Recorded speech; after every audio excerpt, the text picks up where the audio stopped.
Lukas is a 16.2-hand, 17-year-old thoroughbred gelding bred by the Houdins in Riverside, California. His sire is Crystal Waters, and his dam is Paula Revere. He ran in 3 races as a 2-year-old under the track name of Just Ask Mike. Come back to Just Ask Mike and Sporting Gesture. He bowed both front tendons during this time, left the racetrack, and changed hands several times over the next 7 years. Well, I have been involved in thoroughbred racehorse rescue for a decade, and time after time helping horses throughout the United States, and I always seem to be, pulling money out of my back pocket and helping to save a horse, or helping with a surgery expense or a medical expense, and I wanted to increase my commitment to the thoroughbreds. So I started a funding nonprofit because over that time period I saw that the rescues had such a difficult time raising funds, to care for their horses and to also save additional horses.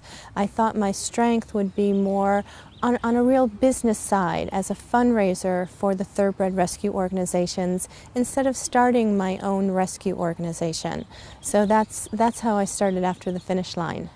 When we go to the racetrack and we see these magnificent horses and we're just in awe of their beauty and their power on the racetrack, we don't realize what it takes to be a racehorse. Not many people realize that these horses are up at 4 o'clock in the morning training, and they're working hard, and they're in races doing the best that they can. But not every horse wins. A horse can try their hardest but might not cross the finish line first. A horse can get injured during a race, or perhaps a broodmare is not producing quality foals. So that's when owners and trainers maybe reassess the horses they have in their barn. And if they're not winning, if they're not generating income, they look to move those horses out and bring other horses in. But those horses that are moved out need a place to go. So what After the Finish Line does is we're the funding nonprofit that awards funding to the qualified thoroughbred rescue organizations throughout the United States and here in California to help them save horses, to help them rehabilitate horses and care for these horses so they can adopt them for a second career off the racetrack. These horses, they can excel in a second career. They are so talented, and maybe racing is just not their thing. Just like humans, we go through a series of careers in our lives, and so can the horses if we give them the chance. So what After the Finish Line does, the donations that we receive, we award them to the qualified rescue organizations. What we do is we give out yearly grants, and also because we know every day a horse needs our help, we award monthly emergency funds. For example, a horse may be colics, maybe there's a dental issue, a farrier issue, and the rescue organization cannot wait a full year until we give out our grants. So we're there for the rescue organizations on a monthly basis. They just fill out their applications, we do a telephone interview, and we request that they send us the invoices so that we know that our funds were spent for the reason intended, so that money did go to help the horse. Lukas was a horse with a hidden talent. Who would have known that he had so much inside of him? And he can be representative of thousands of more horses out there.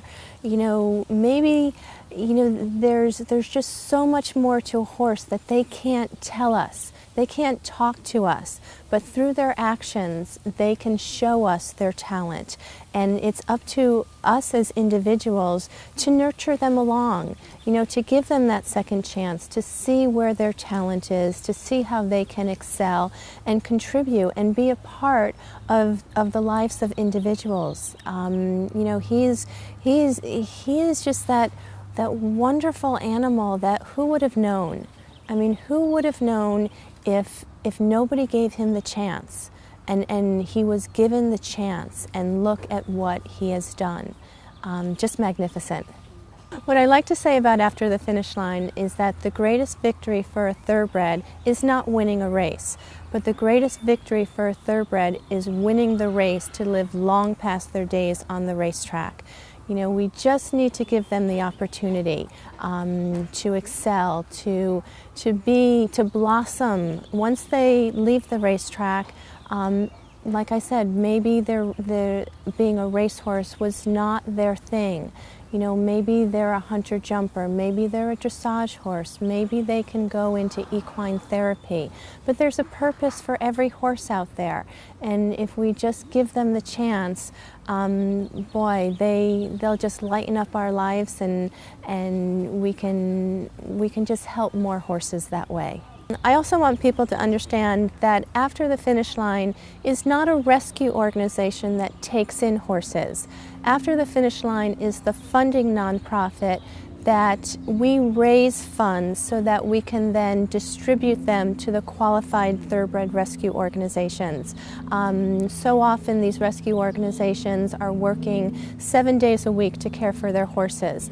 They also work on shoestring budgets, and the money that they take in through donations, they're putting back to their horses. They don't have the funds to put on a fundraiser to generate the needed funds. So that's where After the Finish Line comes in, you know, where they know that we're just a phone call away or an email away, where they can contact us and say, you know, can I talk to you about my thoroughbred? You know, I just rescued him off the racetrack, and you know, I'm looking for some funding from After the Finish Line.